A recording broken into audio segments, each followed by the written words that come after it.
quiero dar gracias por esta oportunidad de poder exponer, Señor, tus escrituras. Quiero, Señor, dejar a la escritura hablar. Quiero, Señor, que sea el texto, el verbo escrito, Señor, el que cobre vida y hable, y que seas tú, Señor, por medio de tu Espíritu, llevando, Señor, esta vida sacada de tu palabra, Señor, y sembrándola en las vidas, Señor, de la iglesia. Que seas tú, Señor, llevando cada verdad, Señor, sacada de acá, a cada alma, a cada corazón, a cada espíritu, a cada familia, a cada niño, a todos los que estamos acá. Y que seas tú, Señor, quien pastoree a la iglesia por medio de esta enseñanza bíblica. No yo, sino tú, Señor.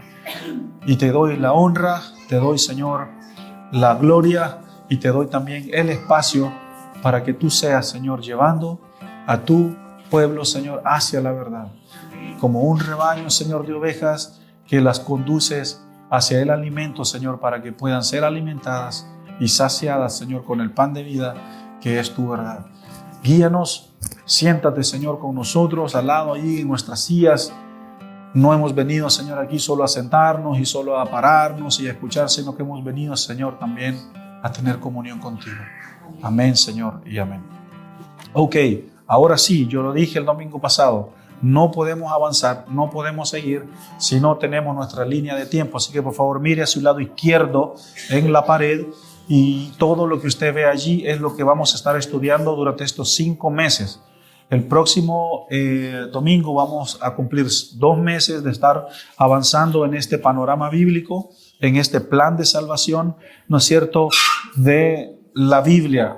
Mi corazón como pastor, fundador, mi esposa también, nuestro corazón y todo el cuerpo de liderazgo es que usted entienda la Biblia, que usted lea la Biblia, que usted pase tiempo con la Biblia. Somos una iglesia bíblica que no adora la Biblia, ¿ya? No tiene la Biblia como un ídolo, pero la Biblia es como Dios se revela a nuestras vidas, ¿ok? Es la forma como Dios nos habla a nosotros. Así que por favor, yo quiero pedirle que se comprometan, ¿no es cierto?, a acompañarnos hasta el final de esta serie, que no se pierda ninguna enseñanza, para que usted pueda comprender qué es lo que estamos estudiando. Así que voy a pedirles cariñosamente que mantengan su mirada hacia la línea de tiempo. Vamos a hacer un pequeño repaso. Tengo un láser acá, ¿ok? Entonces en ese espacio blanco que está allí, es donde ocurrió la creación. Allí debería de haber como un pequeño mundito en las manos de Dios. Más atrás, no entrando a la línea de tiempo, aquí es el principio. ¿Se recuerdan el primer mensaje que fue el principio? Padre, Hijo y Espíritu Santo habitando, cohabitando antes de que todo fuera creado. Ellos ya existían, nadie los creó, ellos son eternos y vivirán por la eternidad. Luego Dios crea todas las cosas, entramos a la línea de tiempo, y Dios, ¿no es cierto?, hace la creación, la caída del hombre. Después en nuestro segundo mensaje hablamos de la promesa de redención. Después hablamos, ¿no es cierto?, entramos a la era de los patriarcas. Yo sé que no lo quiero tener así viendo todo el rato, pero aguanten un poquito ya. Aquí en los patriarcas es Abraham, Isaac, Jacob, ¿no es cierto? Son estos 3 personajes importantes. Y este periodo, ahí usted puede sacar la cuenta desde este año hasta este otro año, cuántos años duraron. Después de eso, Dios hace una promesa a ellos, ¿no es cierto? Y la línea de tiempo avanzó y pasamos al desierto, ¿no es cierto? A Egipto, cuando la familia de Jacob entró a Egipto, ¿no es cierto? Y se quedaron aquí 400 años esclavos en Egipto. ¿Ese era el plan de Dios para su pueblo? ¿Que quedar esclavo para toda la vida? ¿Ese es el plan de Dios para su iglesia, que vive en esclavitud toda la vida? Ok, entonces Dios los saca de Egipto por medio de Moisés y los conduce. ¿Por qué? ¿Para qué? El desierto, correcto. 52 días iba a durar el viaje, pero por su pecado, ¿no es cierto?, duraron 40 años hasta que esa generación murió y sus hijos entraron a la tierra prometida, conquistaron y, ¿no es cierto?, después hablamos el domingo pasado durante el tiempo de los jueces. 13 jueces, mencionamos el nombre de los 13 jueces, aquí está el tiempo, ¿no es cierto? Y claro, aquí solo hay 1, 2, 3, 4 colores, Pero aquí estamos hablando, ¿no es cierto?, desde Abraham hasta los jueces hay más o menos como 400, como 500 años más o menos, ¿ya? Y hoy día vamos a hablar del Reino Unido. Miren todo lo que nos hace falta. Vamos a hablar después de la división del reino, vamos a hablar del exilio, vamos a hablar de los imperios, vamos a hablar de Jesús, vamos a hablar de los apóstoles, el cristianismo, imperio romano, vamos a hablar de la era del oscurantismo, vamos a hablar de la importancia de las reformas y hasta vamos a terminar en la era contemporánea. Estamos en el año 2020, como por acá más o menos. ¿Ya? Y de 25, correcto. Y después vamos a terminar esta línea de tiempo con la segunda venida de Jesús, que es la última promesa que Dios, no la última, pero una de las últimas promesas que Dios tiene que cumplir. Pero ubíquese aquí en la línea de tiempo y estamos acá, en el Reino Unido. ¿Ok? El mensaje del domingo pasado fue la tierra prometida y la era de los jueces. Ellos conquistan, ¿no es cierto?, la tierra prometida por medio de Josué. Josué introduce al pueblo a las conquistas, ¿no es cierto? Conquistaron. Jericó fue la primera conquista que ellos tuvieron. Y Dios les dio una orden y les dijo: eliminen a todos los que están en esa tierra, porque si no los eliminan, ellos los van a hacer caer en idolatría. No lo hicieron, fue exactamente lo que sucedió. Y bueno, después de eso Dios levanta jueces para que gobernaran al pueblo, para que lo orientaran, ¿no es cierto? Algunos jueces fueron buenos, otros fueron malos, hasta que el libro de Jueces termina diciendo que en Israel, en ese tiempo, cada quien hacía lo que quería. ¿Bueno o malo? Malo. No puede el pueblo de Dios hacer lo que quiere. No puede el pueblo de Dios vivir como quiere, como se le dé la gana.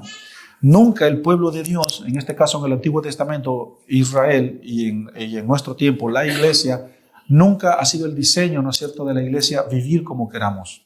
Yo hago lo que quiero, vivo como quiero, gasto mi dinero como quiero. Si quiero me caso, si no quiero no me caso, si quiero vivo, si quiero no vivo, si quiero trabajo, si no quiero trabajo, si quiero me levanto. No, así no. Dios trae orden a nuestras vidas y por eso Dios forma su pueblo para que fuese un pueblo ordenado, constituido, que obedezca sus leyes. Y pasa el tiempo, ¿no es cierto?, de Samuel, el tiempo de los jueces, avanza. Y Dios levanta a este hombre llamado Samuel, ¿no es cierto?, que escribe sus libros, primer libro de Samuel, segundo libro de Samuel. El libro de Samuel fue escrito por 3 autores, no solo por Samuel, pero él lo empezó. Y Samuel cumplió 3 roles en el pueblo de Israel. Él era profeta, él era sacerdote y también era juez. Fue considerado un juez, ¿no es cierto?, del pueblo. Y de repente estaba todo bien.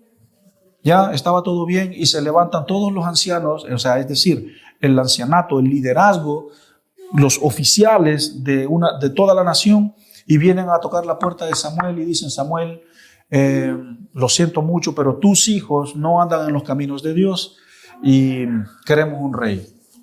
Queremos un rey. Los filisteos tienen rey, los amorreos tienen rey, los cananeos que salieron de aquí o que todavía viven aquí, quizás tienen allí como su conspiración para tener un rey. Todos tienen un rey, menos nosotros.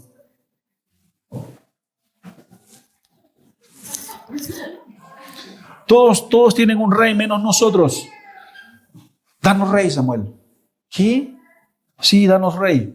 Leamos otra vez el texto, 1 Samuel 8, 4 al 8. Entonces todos los ancianos de Israel se juntaron y vinieron a Rama para ver a Samuel y le dijeron: he aquí, tú has envejecido y tus hijos no andan en tus caminos. Por tanto, constitúyenos ahora un rey que nos juzgue, como tienen las otras naciones. Pero esto no le gustó a Samuel. No le gustó lo que le dijeron. Cuando le dijeron: danos un rey que nos juzgue. Y Samuel oró a Jehová y le dijo Jehová a Samuel: escúchalos,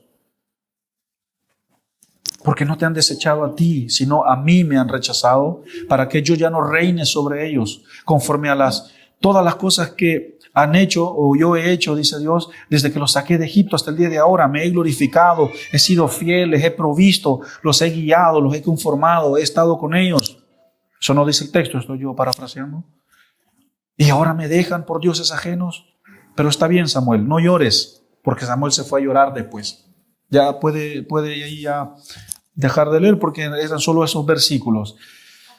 ¿Cuál fue el problema acá? ¿Por qué vamos a empezar con esto? El título de nuestro mensaje es un reino eterno, ¿ya? Un reino eterno. Pero ¿por qué empezamos con esta porción bíblica? Porque Dios era el gobierno de la nación.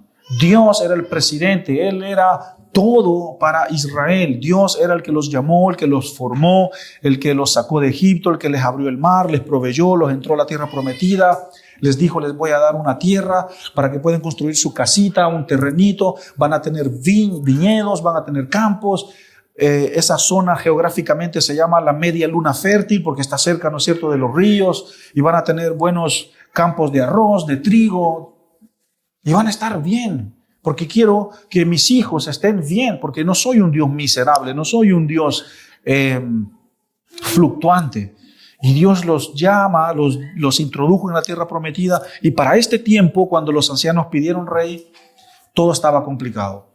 Porque como Jueces terminó que cada quien hacía lo que quería, entonces así continuó esa línea de que cada quien hacía lo que quería. Pero enfoquémonos en el gobierno, el gobierno de Dios. Israel ha sido la única nación y será la única nación, hablando como país, que ha tenido y tendrá a Dios como su rey, como su gobierno, y eso se llama teocracia.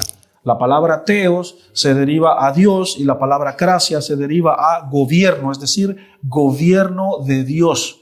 Entonces Israel pasó a ser una nación teocrática, es decir, gobernada por Dios, a pasar a ser una nación monárquica, ¿ya? Porque tuvo un rey y ese rey se conoce como un monarca, ¿ya? Es decir, un gobierno humano. Y ningún ser humano sobre la faz de esta tierra tiene la capacidad para gobernar con justicia, con amor y con verdad un país. Por eso hoy en día los países gimen, los países lloran, la gente se queja porque los gobiernos que tienen, no estoy hablando de política, ¿de acuerdo? Pero estoy hablando a dónde inicia este problema. Que Dios, desde antes que esto sucediera, Dios ya había pensado en cómo, ¿no es cierto?, este formato de tener un gobierno humano se iba a mezclar en todas las otras naciones, y es lo que tenemos hoy en día nosotros. Tenemos la realidad de nuestro país, tenemos la realidad de los países vecinos, y eso pasa cuando un monarca, cuando un presidente o cuando un partido político gobierna en base a su humanidad. Y es un gran error fue un gran error el hecho de cambiar el gobierno de Dios por un gobierno humano, porque Israel con Dios lo tenía todo. De hecho, había ocasiones en las que Dios les dijo a su pueblo, solo quédense quietos. Y van a ver cómo yo peleo y yo doy la victoria. Y así era como Dios iba delante de ellos. David decía, Señor, ¿voy o no voy a la batalla? ¿Vas a entregar a esos enemigos o no? Porque si no los vas a entregar, ¿para qué voy a ir? Y Dios le hablaba, le decía, anda David. O no vayas, David. Entonces Dios era el guía, Dios era la luz, Dios era, ¿no es cierto?, el rey, el gobierno, el presidente, el padre o el gran pastor, ¿no es cierto?, de su nación, Israel. Y adentro del tabernáculo había un candelabro que tenía 7, ¿no es cierto?, como 7 velas. Y ese candelabro simbólicamente nunca se podía apagar adentro del templo, porque si se apagaba era como que la luz de Israel, que era Dios, ¿no es cierto?, se apagaba. Y Dios fue la luz de este pueblo. Dios fue la luz de Israel. Y Dios se entristeció, Dios se acongojó cuando Samuel se puso a llorar y dice, Señor, mira lo que te han hecho. Y Dios dice, tranquilo, no te han rechazado a ti, esto no es contigo, es conmigo. Pero claro, Dios no tiene problemas de identidad. Dios no tiene problemas de fluctuación, pero sí se entristece. Dios sí se duele. Ya no es como un niño que se va a poner a llorar. Ay, me dejó mi pueblo, pobrecito de mí. No, Dios no es así. Dios es Dios. Él es justo. Él es soberano. Dios es Dios y es providencial, es eterno. Pero es un Dios que siente, es un Dios que también se entristece, es un Dios que también se duele. Entonces el primer error que Israel comete acá es dejar el gobierno de Dios por un gobierno humano. Pero la escritura avanza, no lo vamos a leer, y Dios les dijo, ¿sabes qué? Les voy a dar un rey, ¿de acuerdo? Pero ese rey van a tener ustedes que mantenerlo. Ese rey va a necesitar recursos, va a necesitar ejército, va a necesitar un palacio, se necesita mantener a un rey. ¿De dónde va a salir la plata para mantener al rey? De ustedes. Y Dios dice, usted en la semana, usted lea el texto, lea los 2 libros de Samuel si usted quiere, ¿ya? Pero Dios les dice, de ustedes van a dar el 10% o van a dar un porcentaje de sus viñedos, de sus ganados, de sus trigales, de sus arrozales, y los hijos se van a ir para el cuartel, para el ejército, para tener un ejército. Y allí es donde muchos estudiosos bíblicos creen que nace lo que hoy en día conocemos como el IVA. El impuesto al valor agregado. El IVA de Israel era dar un poquito del viñedo, un poquito de esto, y era como un tipo de impuesto para la realeza. ¿Dios les pidió IVA cuando Él era el gobierno de Dios? No, nunca. Dios no necesita que le anden dando un poquito del viñedo, un poquito de esto. No, Dios dice, pero para mantener a ese rey, para mantener a esa familia realeza, un rey necesita ejército, necesita consejero, necesita todo un equipo de trabajo, necesita un palacio, necesita cuidado, necesita protección. Yo no necesito que me cuiden así, dice Dios. Yo me puedo cuidar solo. Ustedes necesitan que yo los cuide, yo no. Pero si quieren un rey humano, encárguense de él. Y eso es caro. Esa es la primera consecuencia de darnos un gobierno humano. Entonces, si yo, por ejemplo, tengo en mi familia 10 hijos, porque en el Antiguo Testamento eran numerosas las familias, si tenía 3 o 4 varones, el rey podía venir a mi casa y decir, Señor Salvador, he sabido que usted tiene 3 hijos, yo los solicito para el ejército. Pero rey, nadie se opone a la palabra del rey. ¿Ok? Vaya hijo. Era así. Nadie se oponía al rey. Cuando David manda a matar al marido de Betsabé, le dije, él daba las órdenes. Él dijo a esa mujer, wow, tráiganmela para acá. Sí, no hay problema, porque al rey nadie se le opone. Bueno, dice Dios, dale Samuel, no tengo problema. Pero están cometiendo un error. Y desde Saúl, que fue el primer rey, todos los reyes que tuvo la nación, todo fue un desastre, reyes malos, hubieron algunos buenos, pero es bueno de que Dios nos haya mostrado este plano de que un rey, ¿no es cierto? Porque eso a nosotros nos hace ver como hijos de Dios, de que el único rey que puede gobernarnos a nosotros es, bueno, nuestro rey Jesús, Dios nuestro rey, y nos hace ver cómo nosotros no podemos estar afuera del gobierno de Dios. Después de eso, la historia avanza y Dios levanta a un rey, ¿no es cierto?, llamado Saúl. Samuel anda a levantar a este hombre, anda a ungirlo, llámalo, Ok, el protocolo, ¿no es cierto?, avanzó, se escogió a Saúl.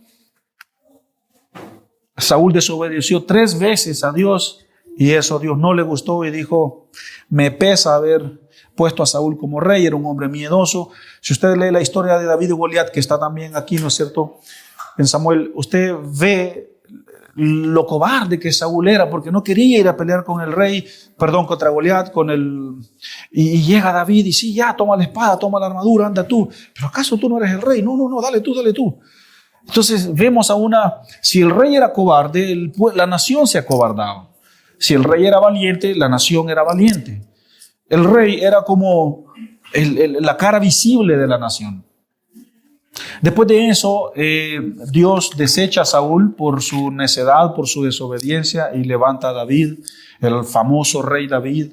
Después David, ¿no es cierto?, sí comete algunos errores, pero también David, ¿no es cierto?, muere y después levanta a otro rey que es el rey Salomón, que es el hijo de David, que Salomón nació en una cuna de oro, súper rico. Y en un sueño Dios le dice a Salomón, ¿qué quieres? ¿Qué puedo hacer por ti, Salomón? Bueno, plata ya tengo, rey ya soy, riquezas ya tengo, entonces quiero sabiduría, Dios, sabiduría para guiar a este pueblo. Y Dios dice, me gustó tu petición, muy bien, no pediste plata, ni riqueza, ni nada, y Dios le dio sabiduría. Y Salomón se convierte en el hombre más sabio, ¿no es cierto?, de la Biblia, o en el hombre más sabio del Antiguo Testamento. Algunos dicen de todos los tiempos. no puede ser de la Biblia porque Jesús es la sabiduría. Pero Saúl empezó bien y de repente, ¿cómo terminó Saúl? Con 700 mujeres y 300 concubinas. Y si usted lee el libro de Eclesiastés, que fue el libro que Salomón escribió, y dice que él no le negó nada a los deseos de sus ojos y él probó la vida, y vemos a un hombre deprimido filosofando por la vida diciendo, todo es vanidad, todo es malo, todo es cansado ser un ser humano. No sé si ustedes han visto las portadas de los libros, ¿no es cierto?, de Arquímedes, Aristóteles, estos filósofos griegos antes de Jesús, sus portadas en los libros son como así, cargados de la vida, como, no, sin propósito en su vida. Y Salomón terminó así, como, qué agotador es tener sabiduría. Porque Dios te muestra cosas que te duelen, te afectan. Y al final Salomón termina escribiendo en su texto diciendo, mejor, ¿saben qué? Si quieren un consejo, teman a Dios y guarden sus mandamientos, porque eso es todo del hombre. El resto no sirve. Entonces vemos a estos tres reyes, ¿no es cierto?, llamados, Saúl, David y Salomón. Y hasta aquí vamos a llegar en cuanto a los reyes, porque ya la otra semana vamos a hablar de cómo esto se divide. Pero quedémonos acá. Y la nación de Israel durante el periodo de estos tres reyes fue la mejor época de la nación en cuanto a ejércitos, en cuanto a riquezas, en cuanto a influencia, en cuanto a ser una nación poderosa, potente. Nunca hubo tanta bendición, nunca hubo tanta abundancia, tanto poder en la nación de Israel durante el tiempo de Saúl, David y Salomón. Bueno, de hecho, Salomón obviamente es el hijo de David. Nunca hubo tanta gloria en este tiempo, como en este tiempo, ¿ya? Pero enfoquémonos en el error de que Israel cambia el gobierno de Dios por un gobierno humano y llevémoslo un poquito a nuestra vida actual. Esto de gobernar, ¿quién me gobierna a mí? ¿Quién rige sobre mí? ¿Quién me dice? ¿Quién dicta mi conciencia? ¿Quién dicta mis decisiones? ¿En base a qué yo me levanto en la mañana y empiezo a decidir? ¿Cómo hago yo para tomar buenas decisiones? ¿Quién gobierna mi vida? ¿El miedo gobierna mi vida? ¿La inseguridad gobierna mi vida? ¿Mi trabajo gobierna mi vida? ¿Mi reputación gobierna mi vida? ¿Quién gobierna mi vida? ¿Quién me gobierna a mí? Y claro, tenemos leyes civiles, tenemos gobiernos, tenemos autoridades, lo cual hay que honrarlas, hay que respetarlas. Pero la ley de tu corazón, la ley de tu conciencia, ¿quién la gobierna? ¿Quién la gobierna? Que somos diseñados y somos creados nosotros como parte del cuerpo de Cristo a que Dios gobierne nuestro corazón, a que Dios gobierne nuestra conciencia, que Dios sea el que gobierne mi familia, que Dios me tiene que gobernar. Dios tiene que gobernar en mis hijos, en mi matrimonio. Dios tiene que gobernar en la iglesia, no el pastor. Yo no gobierno acá, por favor, sáquese esa idea de su cabeza. Si no, yo fuese un monarca acá que doy órdenes. No. Yo estoy acá o estamos acá para guiar, para ayudar, para marcar el rumbo de esta iglesia, para ayudarle a usted a ir a Cristo, para proveer un discipulado, pero nosotros no hacemos más que eso. Y cuidar y acompañar y caminar, la labor pastoral, la labor, ¿no es cierto?, del equipo de trabajo, organizar, planificar, está bien. Pero quien debe de gobernar tu vida es Dios, es la persona de Jesús. Por medio, ¿no es cierto?, de su Espíritu en nosotros. Yo no tengo que consultarle a Dios todo lo que voy a decir. Pues sí, hay que hacerlo. Tampoco es que hay que consultarle, ¿no es cierto?, para ir a comerse una empanada. Pero sí hay que consultarle a Dios, hay que hablar con Dios en cuanto a decisiones importantes, cosas que van a afectar mi vida, cosas que van a afectar el futuro de mis hijos, van a afectar el futuro de la iglesia. Dios debe de gobernar en su iglesia. Dios debe de ser el que se sienta en ese trono de nuestro corazón, no un ser humano, no una persona, ¿no es cierto?, una lista de estatutos. Israel debía de estar orgulloso de tener a Dios como su rey, pero no fue así. Fue todo lo contrario. Ahora quiero que pasemos a algo muy importante, ¿ya? Porque Dios es un Dios de pactos. Dios es un Dios de pactos y por favor avance al segundo libro de Samuel. Avance al segundo libro de Samuel en el capítulo 7. En el capítulo 7, versículo desde el 15 hasta el 16. 2 versículos vamos a leer. Avance al segundo libro de Samuel.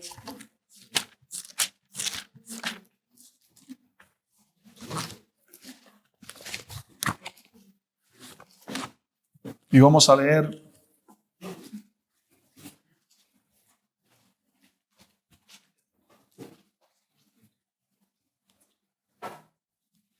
bueno, vamos a leer desde el versículo 12. Retroceda un poquito desde el versículo 12 en adelante. Ya. Dios habló con David porque David se presentó delante de Dios diciendo: Dios, me da pena, me da lástima que tú mores en una carpa, ¿no es cierto?, hablando del tabernáculo.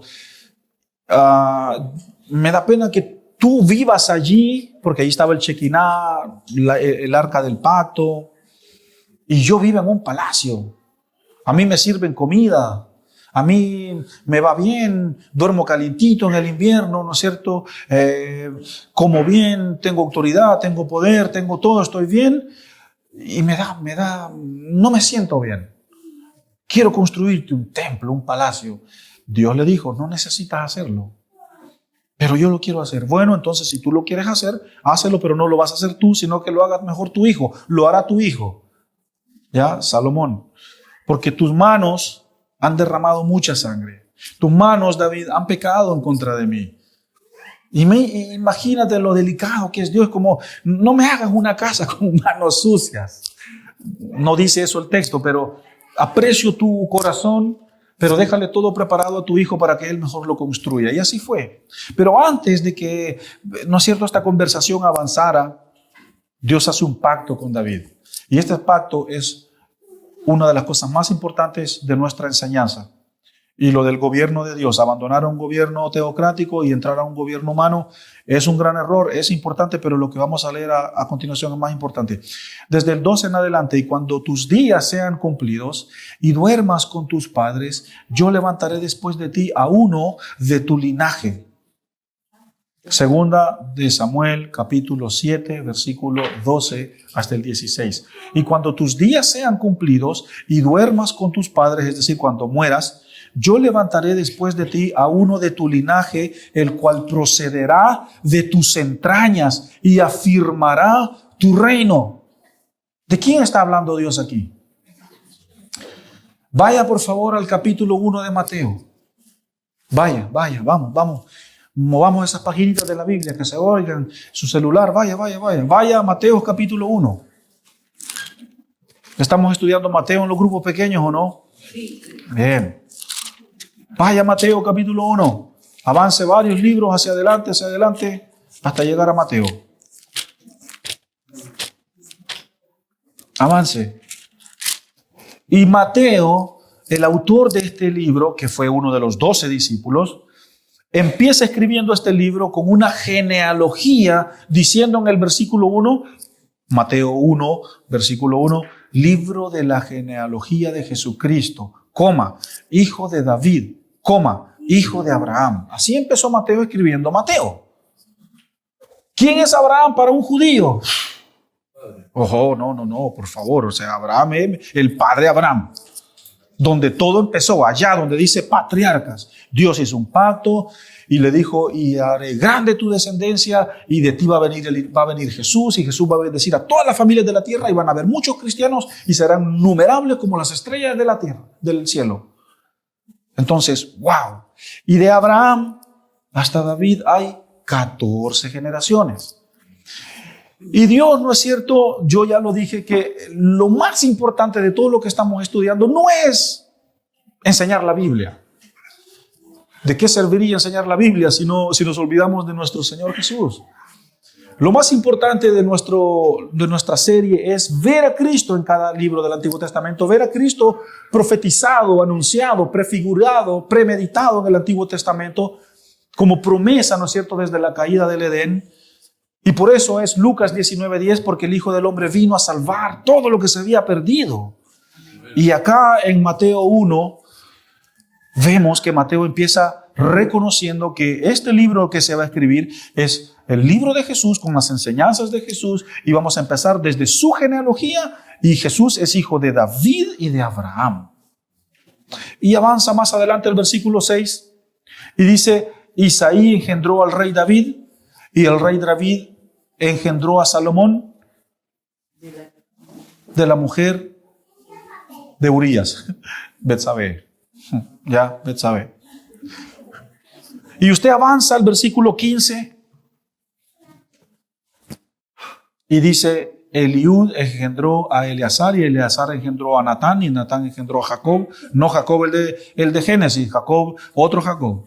Y Jacob engendró a José, marido de María, y de la cual nació Jesús, llamado el Cristo. De manera que todas las generaciones, desde Abraham hasta David, son 14. Y desde David hasta la deportación de Babilonia hay 14. Y desde la deportación de Babilonia hasta Cristo hay 14. En total, 42 generaciones hay desde Abraham. 42 generaciones hay desde Abraham hasta Jesús.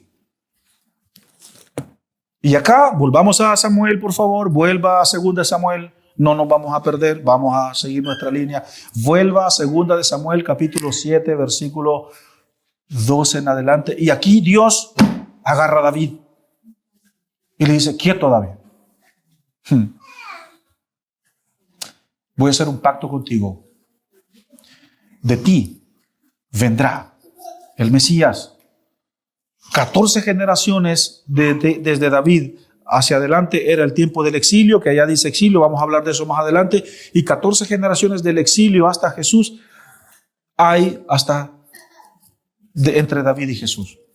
14 más 14 son 28 generaciones desde este versículo hasta que Jesús vino. Ya, aquí la clave está en el versículo 13. Él edificará casa a mi nombre, y yo afirmaré para siempre el trono de su reino. Es decir, Jesús vino a la tierra, estableció el reino de los cielos, que es un reino eterno, y es el reino en el cual nosotros ya vivimos y viviremos, ¿no es cierto?, en una eternidad con Dios, porque Él reinará para siempre, porque el reino de Dios es eterno. Entonces Dios le dijo a David acá que Él iba, de las entrañas de David iba a venir Jesús, y Jesús iba a establecer un reino en la tierra que jamás de los jamases va a terminar, y ese es el reino de los cielos. Y si usted lee las parábolas en el Nuevo Testamento, hay muchas parábolas y dice: bueno, el reino de los cielos es como esto, el reino de los cielos es como esto, el reino de los cielos es como esto, el reino de los cielos es como esto otro. Y Juan el Bautista: arrepentido porque el reino de los cielos se ha acercado, el reino de los cielos, el reino. ¿Y por qué tanto con el tema del reino de los cielos? Porque ese es el reino en el que tú y yo vivimos. Ese es el reino en el que somos parte. Pablo también dice que nuestra ciudadanía no está aquí, sino es una ciudadanía celestial. Entonces somos parte del reino de Dios, y cuando Jesús vino acá a la tierra y caminó con sus discípulos y se fue después del sacrificio y la resurrección, dijo: extiendan el reino de Dios, extiéndanlo. Y eso significa que los que no conocen a Jesús conozcan a Jesús. Eso significa que se planten más bases misioneras. Eso significa que se planten más iglesias, que se planten más ministerios. Eso significa que tenemos que ir a evangelizar. Eso significa que tenemos que alcanzar a los no alcanzados. Eso significa extender el reino de Dios, extenderlo, crecerlo, hacer famoso el nombre de Jesús. Y esa es la gran comisión. Entonces, este pacto que Dios ha hecho aquí con David es muy importante, porque aquí vemos a Jesús en Samuel. Lo vemos en muchas otras partes. Y el versículo 16 dice: y será afirmada tu casa y tu reino para siempre delante de tu trono, y tu trono será estable eternamente. Ese es el pacto que Dios hizo con David. Y Dios es un Dios de pactos. Por favor, póngame atención. Dios es un Dios de pactos y en la Biblia hay muchos pactos, pero los pactos más famosos son 7. 7. El pacto de Edén, cuando Dios, ¿no es cierto?, hace un pacto ahí en Edén. Eso se llama pacto edénico.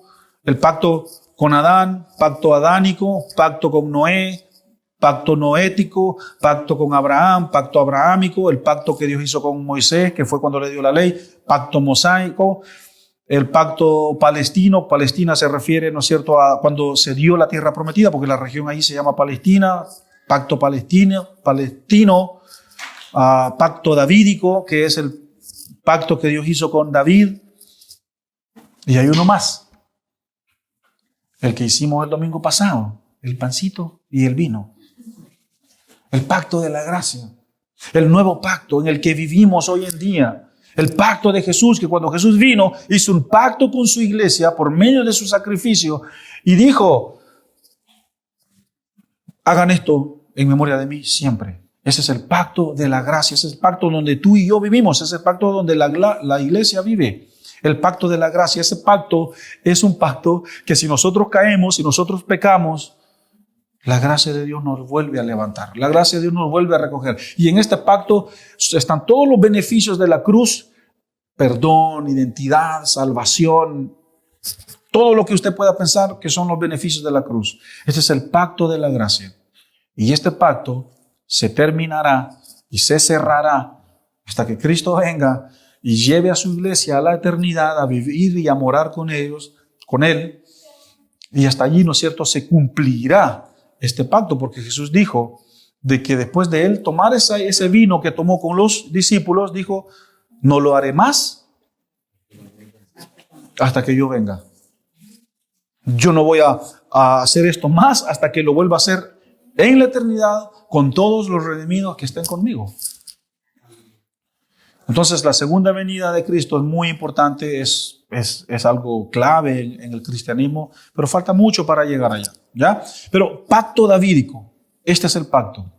Este es el pacto que Dios hizo con David. Y para ir terminando, quiero que entremos en esta aplicación de pacto, que Dios es un Dios de pactos. Dios es un Dios de pactos. Dios es Padre, significa que no deja. Dios es un Dios que no abandona. Nosotros, los que somos padres humanos, sí, quizás a lo mejor a veces dejamos, fallamos, abandonamos. Pero Dios es Dios y como Él es un Dios de pactos, su naturaleza, su carácter, sus atributos jamás van a cambiar. Es decir, entonces, todo lo que Él representa jamás va a cambiar. Y todo lo que Él es jamás cambiará. Entonces, Él es Padre, Él es amor, Él es todo lo que la Biblia dice que Dios es. Y eso nunca cambia. Dios cumple, Dios permanece, Dios no cambia, Él es inmutable. Ya los atributos de Dios, inmutable, es decir, incambiable. Y Él es fiel a sus pactos. Dios es fiel a sus compromisos. Nosotros los hombres fallamos, fluctuamos, olvidamos, no cumplimos y le fallamos a Dios. Pero Dios es un Dios de pactos. Y si Dios te ha mostrado o te ha orientado en cuanto a una promesa, si Dios, ¿no es cierto?, te ha mostrado en cuanto a alcanzar algo, una promesa, Dios lo cumplirá. Pero no en nuestro tiempo, es en el tiempo de Dios. ¿Cuáles son las promesas que Dios te ha mostrado? ¿Cuáles son las promesas, no es cierto, que Dios a lo mejor te ha te ha mostrado por medio de la fe? Dios lo hará, Dios lo cumplirá en su tiempo. Dios tiene un compromiso con esta iglesia, Dios tiene un pacto con esta iglesia, y no solo con esta iglesia, sino con toda la iglesia universal a nivel internacional. Dios tiene un pacto con su iglesia y su pacto lo cumplirá. Entonces, bien, ya no vamos a hablar más de Dios, hablemos más de lo que nos corresponde a nosotros.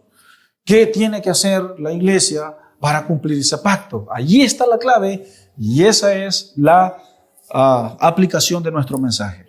¿Ya? Y esto tiene que ver con permanecer, tiene que ver con perseverancia, esto tiene que ver con santidad, esto tiene que ver con integridad, esto tiene que ver con orden, tiene que ver con temor de Dios. Todos los aspectos del reino de Dios, del reino de los cielos, es mi parte hacia Dios.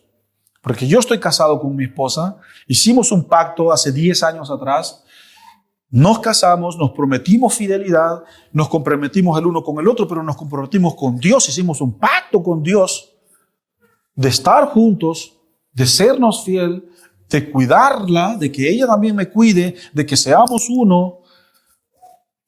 Y si yo le fallo a ella, le fallo a Dios. Y es así como funciona. Entonces, nuestra parte como matrimonio, porque tenemos un pacto con Dios, es cumplir ese pacto. ¿Y cómo se cumple ese pacto? Permanecer en lo que hemos creído. Entonces, la iglesia debe de permanecer en lo que ha creído. Usted tiene que permanecer en estas promesas de Dios. Usted tiene que permanecer en que Dios abra puertas, de que Dios restaurará, de que Dios sanará, de que Dios libertará, de que Dios mostrará el camino, de que Dios abrirá las puertas, que Dios completará su obra. Permanezca la iglesia en estas promesas. Y si fallamos en el intento, está bien. Tenemos la gracia que nos ampara. ¿Qué es lo que dice este mismo libro de Mateo que leímos? Que si 70 veces cae el justo. No escuché. ¿Cómo? Dios lo levantará. Y ese versículo de 70 veces cae el justo, 70 veces Dios lo levantará, ese versículo encierra la gracia de Dios. La gracia de Dios, porque cuando Cristo muere por todos los pecados que toda la humanidad va a cumplir hasta que Él venga. Ya están todos pagados. Por eso, si fallamos, Dios nos vuelve a poner en el caballo del cristianismo. Y si nos caemos del caballo, pues su gracia, por medio del arrepentimiento, el perdón, nos volvemos a subir y seguimos. Pero antes de que Cristo viniese, si te caías del caballo, te caías del caballo. Ya, chao, nadie te ponía allí de regreso. No había gracia, no había sacrificio, no había cruz. Ahora sí. Amén. Y por eso Dios dice, voy a hacer un pacto contigo, porque Jesús tiene que venir a ordenar este desastre. Y Jesús lo hizo. ¿Ha ordenado tu vida Jesús? La mía sí. Amén. Mi vida era un desastre y Jesús la ordenó. Habían luchas o adicciones que yo tenía, que yo mismo en mi conciencia decía, yo creo que jamás voy a ser libre de estas cosas. Y fui libre de esas cosas. Dios me sanó, Dios me restauró. Él me lavó, me limpió, me hizo nacer de nuevo. Y aquí estoy. Y yo sé que Dios tiene ese mismo plan contigo. Y por eso es, ¿no es cierto?, este reino eterno. ¿Crees tú en estas cosas? No quiero estar como aquí solo... ¿De verdad creen ustedes en eso? Bueno, el Espíritu Santo está en tu vida y por lo tanto Él da un don, una dádiva, que es la dádiva de la fe. Y por medio de esa fe tenemos que creer y confiar en estas cosas. De que Dios es un Dios de pactos y de que Él debe de gobernar tu vida. Tú tienes que volver otra vez a esa teocracia, a ser gobernado por Dios y así verás la gloria de Dios. Ahora cerremos nuestros ojos, no necesitas ponerte de pie, vamos a orar para terminar y vamos a avanzar, ¿no es cierto?, en nuestra línea de tiempo todo el resto del tiempo que nos queda. Señor, gracias. Gracias porque nos estás ayudando a entender la Biblia. Nos estás ayudando a entender el Antiguo Testamento. De que no son dos libros que son enemigos. Que el Nuevo Testamento se interpreta, que el Antiguo Testamento se interpreta con el Nuevo. Que el Nuevo Testamento es el complemento, es el cumplimiento del Antiguo Testamento. Y que todo está conectado, todo está sincronizado. Y que nadie aquí tiene que ir quizás a lo mejor a un instituto bíblico, una universidad teológica, Señor, para enseñar, para aprender estas verdades. Porque es la responsabilidad de la iglesia enseñar estas cosas. Y sabemos que hay muchos o muchas iglesias o instituciones que no cumplen con este rol. Pero Señor, haz que la membresía de esta iglesia entienda estas verdades y camine sobre ellas, y que la verdad los haga libres, y que la verdad, Señor, se convierta y se haga real en ellos, y que continúen, Señor, en ese camino de fe. Oro, Señor, por esos compromisos, por esos pactos, Señor, que la parte de la iglesia es permanecer, es perseverar, es estar, es continuar. Porque tú, Señor, lo harás. Tú abrirás puertas. Tú romperás, Señor, las cadenas, las ataduras, el ciclo del pecado, el ciclo de las adicciones. Sé que lo harás. Hay gente acá que está esperando por promesas.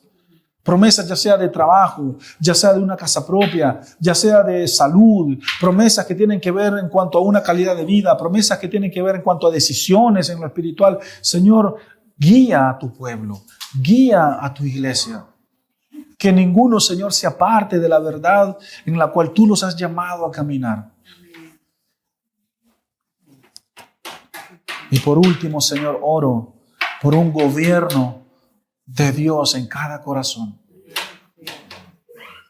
Oro, Señor, por un gobierno teocrático en cada vida. Que Dios sea nuestro gobierno, que Dios sea nuestro pastor, que Él sea nuestro rey, que Él sea el único que se sienta en el trono de nuestro corazón, que Él sea el que rige, el que dirige, el que orienta mi vida, mis decisiones, mis pasos, que en Él estoy seguro, que afuera de Él no hay nada.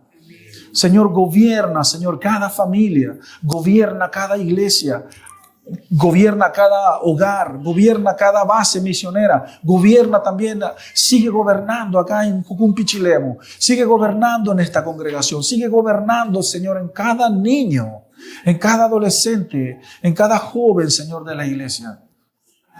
Queremos que tú seas nuestro gobierno, que tú seas, Señor, el rey de nuestra vida. Queremos, Señor, que tú seas el que guía nuestros pasos. Sé tú la columna de fuego por la noche, la columna de humo por el día. Y no queremos movernos si tú no vas, si tú no avanzas, Señor. Y si es tiempo de quedarnos quietos, ayúdanos a quedarnos quietos y a no andar como cabras locas por todos lados. Señor, ayúdanos a quedarnos quietecitos, esperando en ti, esperando tu respuesta, esperando tu confirmación.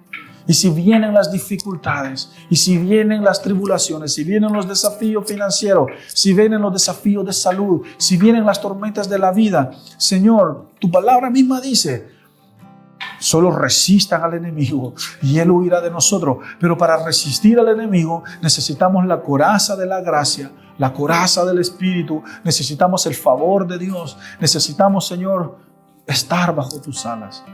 Oro, Señor, por una nueva etapa, Señor, que la iglesia pueda profundizar más en esta verdad, que la iglesia, Señor, pueda bajar unos escalones más de revelación y de conciencia en cuanto a vivir el diario vivir, que no somos de aquí, que no pertenecemos acá, que no debo de ser influenciado, Señor, por el mundo, sino que yo debo de influenciar al mundo. Esa es mi oración y esta es mi ofrenda para ti, Señor, en el nombre de Jesús. Amén. Recuerda suscribirte a nuestro canal y activa las notificaciones para que no te pierdas ninguno de nuestros sermones.